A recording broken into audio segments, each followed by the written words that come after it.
जय श्री राम। नौमांश कुंडली को देखने के लिए बहुत सारे सूत्र हैं, बहुत सारे फार्मूले हैं। उसको आप अलग अलग तरीके से देख सकते हैं। उसमें बहुत सारी चीजों का आप पता लगा सकते हैं। स्पेशली तो किसी भी प्लेनेट की स्ट्रेंथ को वहां पे देखा जाता है। बाकी मैरिज के लिए, बाकी किसी भी अदर चीज के लिए आप नौमांश कुंडली को जरूर यूज करें। जो भी चीजें आप जन्म कुंडली के अंदर देख रहे हैं, उसी का क्रॉस चेक आप नौमांश कुंडली के अंदर करें कि क्या नौमांश कुंडली भी ये बात कहती है। अगर वो नौमांश कुंडली वो बात कह रही है और जन्म कुंडली भी वो बात कह रही है, तो फिर वो तो पक्की बात है, वो घटना घटेगी।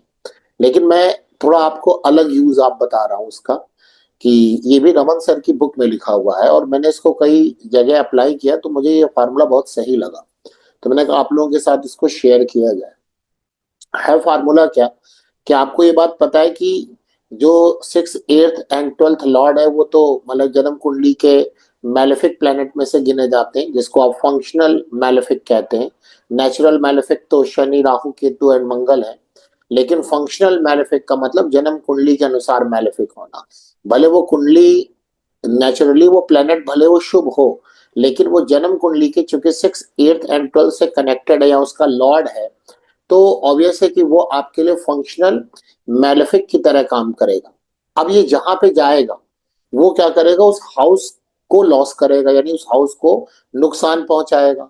अब मान लीजिए 8th हाउस का लॉर्ड जिस हाउस में गया और उस हाउस में जाके उन हाउस की चीजों वहां पे जाके खराब हो गया, खराब मतलब नीच का हो गया, या जितना ज्यादा मैलेफिक हो गया वहां पे जाने के बाद, मतलब other malefic, natural malefic planet की एस्पेक्ट या कंजंक्शन भी वहां पे मिल रहा है। तो ऑब्वियस है कि जिस हाउस में वो गया, 8th हाउस का लॉर्ड, उन सारी चीजों को डैमेज करेगा। उस हाउस से जो रिलेटेड सिग्निफिकेंस है उनको डैमेज करेगा। फॉर एग्जाम्पल, अगर 8th हाउस का लॉर्ड आपके 4th हाउस में गया और वहां पर वो जाने के बाद और भी अदर जो नेचुरल मैलेफिक हैं उनको भी जाके उनके साथ आ गया या उनकी एस्पेक्ट में आ गया, तो 4th हाउस की जो भी सिग्निफिकेंस है उनको वो डैमेज करेगा। अब 4th हाउस का सिग्निफिकेंस एक तो जनरल बात है, हैप्पीनेस है, आपकी मानसिक सुकून है, मेंटल, जिसको आप कहते हैं कि भाई मानसिक सुकून मिलेगा कि नहीं मिलेगा, हमें मेंटल पीस मिलेगा कि नहीं मिलेगा, तो ये तो 4th हाउस है। हैप्पीनेस तो है ही है। बाकी जनरल बात माता है, वो भी होगा। और क्या कह सकते हैं कि आपका वाहन हो सकता है, आपकी प्रॉपर्टी हो सकती है, आपकी एजुकेशन हो सकती है, एजुकेशन में मन कितना लगेगा कि नहीं लगेगा। अब ये अलग अलग एज के अकॉर्डिंग आप अलग अलग बात समझेंगे।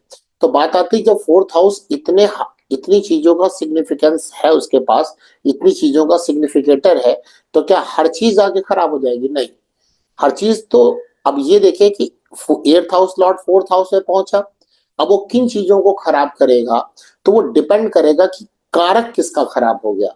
अब जैसे 4th हाउस अगर आप माता के लीजिए, तो माता यानी मदर का तो क्या हो जाएगा कि मून आप देखेंगे, अगर 4th हाउस में 8th हाउस लॉर्ड पहुंचा और वो मैलेफिक हो गया और साथ में चंद्रमा की स्थिति, मून की स्थिति खराब है, तो आपकी दो चीजें खराब होगी। एक तो मेंटल पीस आपका जाएगा, और दूसरा आपका जो है मदर की जो है हेल्थ को नुकसान पहुंचाएगा।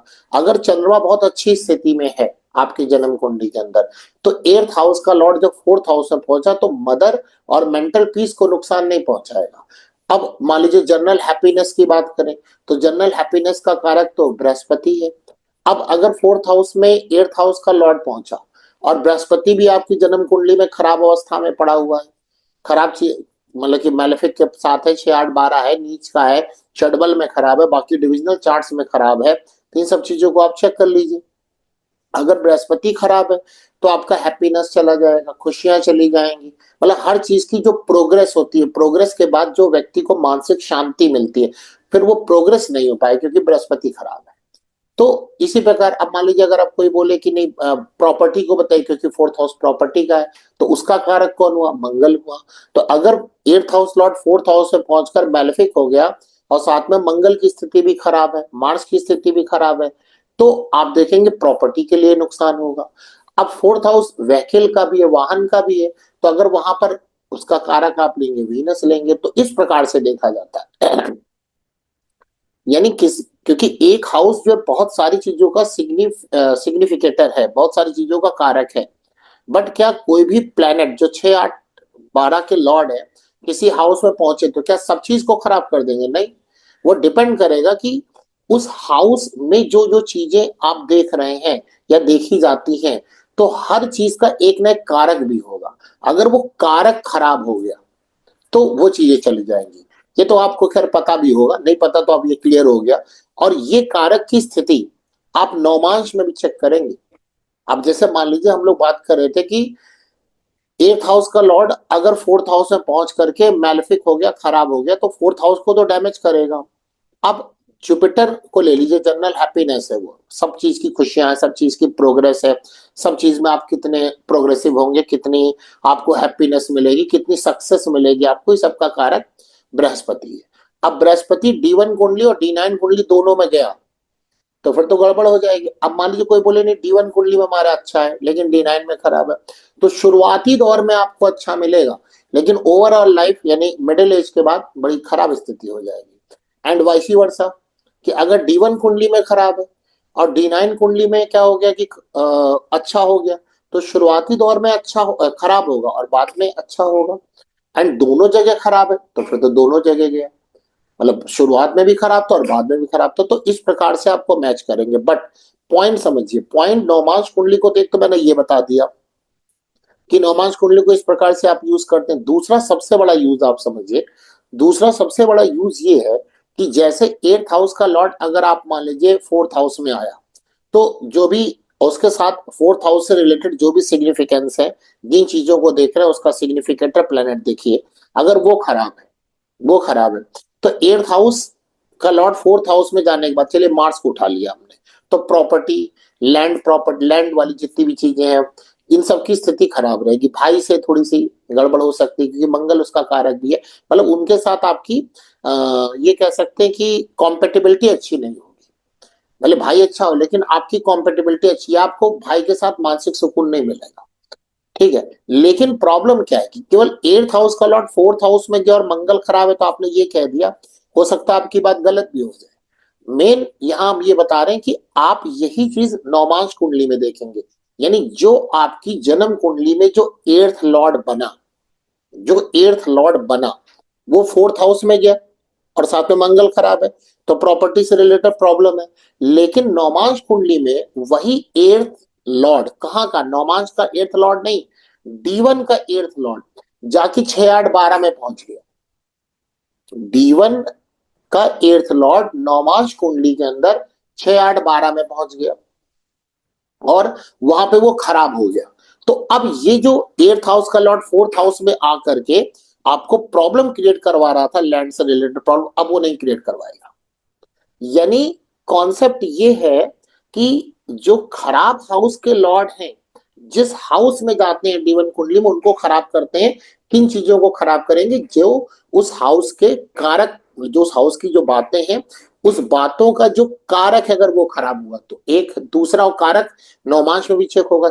दूसरा पॉइंट कि जो एट्थ हाउस का लॉर्ड या किसी भी हाउस का लॉर्ड जन्म कुंडली के जिस हाउस में गया उसको खराब वो तभी कर पाएगा जब वही जन्म कुंडली का एट्थ लॉर्ड D1 को D9 कुंडली के अंदर अच्छा हो, तब वो यहां ज्यादा खराब करेगा। मतलब कि एट्थ हाउस का लॉर्ड जो आपके D1 कुंडली का बना, वो D9 कुंडली में जाके केंद्र और त्रिकोण में बैठ गया, केंद्र और त्रिकोण में बैठ गया, तो अब ये ज्यादा डैमेज करेगा, ये ज्यादा डैमेज करेगा ऐसे। लेकिन अगर वही D1 कुंडली के एट्थ हाउस का लॉर्ड चला गया कहां पर, D9 कुंडली के 6 8 12 में चला गया, वहां पे जाके नीच का हो गया, मतलब कमजोर हो गया, तो अब ये खराबी कम करेगा। इस प्रकार से मैच करके देखना है। एंड ऐसे शुभ ग्रहों को भी आपको देखना है कि मान लीजिए किसी का सबसे ज्यादा शुभ ग्रह, चलिए भाग्य भाव को ले लेते हैं, नाइन्थ हाउस का लॉर्ड जिस हाउस में जाएगा D1 कुंडली में, उस हाउस से रिलेटेड व्यक्ति को क्या करेगा, फायदा पहुंचाएगा। उस मतलब उसका वहां पे भाग्य जुड़ा होगा, सिंपल सी बात है।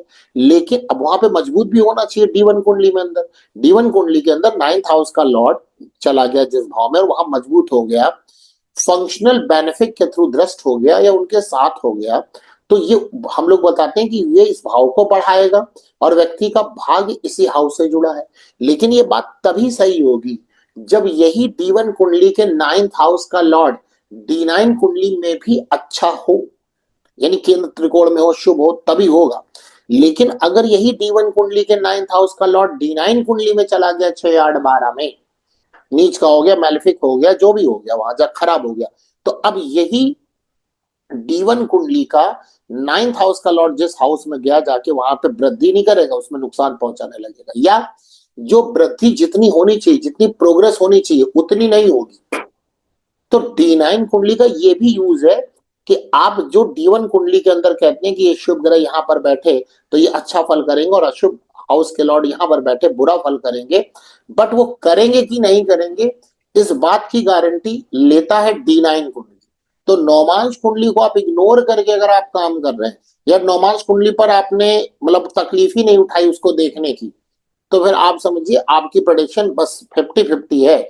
आपकी किस्मत अच्छी है तो आपके मुंह में जो आया आपने बक दिया तो अच्छा हो गया, नहीं तो फिर आप फंस जाएंगे। या आप जिसको बता रहे हैं आप बहुत जस्टिफाई नहीं कर रहे हैं, आप जो आप उसके फीस ले रहे हैं उसके साथ जस्टिफाई नहीं कर रहे।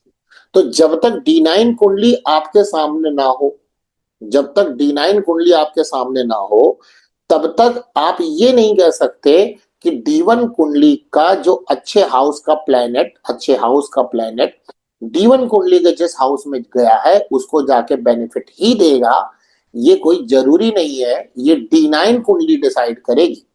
एंड D1 कुंडली के जो 6 8 12 के लॉर्ड हैं, जिस हाउस में गए उस हाउस को डैमेज ही करेंगे। ये तभी आप कह पाएंगे जब D9 कुंडली में वो अच्छे हो जाए, उल्टा हो गया। यानी अगर D1 कुंडली के खराब हाउस के लॉर्ड D9 कुंडली में जाके अच्छी अवस्था में हो रहे हैं, तो ये ज्यादा पावर होने के कारण उसको खराब करेंगे D1 कुंडली के उस हाउस को। लेकिन अगर यही D1 कुंडली का जो खराब हाउस के लॉर्ड है D9 कुंडली में वीक हो गए, तो आप समझे फिर ये अच्छी स्थिति है, मतलब फिर ज्यादा नुकसान नहीं करेंगे। तो आप इस प्रकार से थोड़ा सा D9 कुंडली को देख करके आप ये समझ सकते हैं कि जो आप कह रहे हैं वो उसमें कितनी सच्चाई है, कितनी खराब है।